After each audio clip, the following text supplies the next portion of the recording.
যদি কিনা ভারত এবং ভারতীয় ক্রিকেট বোর্ড একটা ভুল না করত, মোস্তাফিজুর রহমানকে আইপিএলে খেলতে দিত, তাহলে বাংলাদেশকে ভারতের মাটিতে বিশ্বকাপ বয়কট করতে হতো না এবং পাকিস্তানকেও ভারতের বিপক্ষে ম্যাচ বয়কট করতে হতো না। এখন পরিস্থিতি এমনটাই, আমাদের এক বাংলাদেশি ক্রিকেটার মোস্তাফিজুর রহমানকে কেন্দ্র করে পুরো ক্রিকেট ধ্বংসের মুখে পুরো ক্রিকেটের ইকোসিস্টেম। এটাই বাংলাদেশ, এটাই বাংলাদেশিদের পাওয়ার। তাই ভারত, ভারতীয় ক্রিকেট এবং আইসিসি আপনাদেরকে একটা কথা মনে করিয়ে দিতে চাই, বাংলাদেশের বিপক্ষে কোনো পদক্ষেপ নিতে হলে ১০০ বার, লক্ষ বার ভেবে দেখবেন।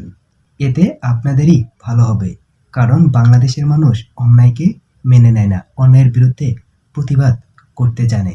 বন্ধুরা, আপনাদের কাছে কি মনে হয় কমেন্টে জানিয়ে দিন, আর সম্ভব হলে চ্যানেলটিকে সাবস্ক্রাইব করে পাশে থাকবেন। ধন্যবাদ সবাইকে।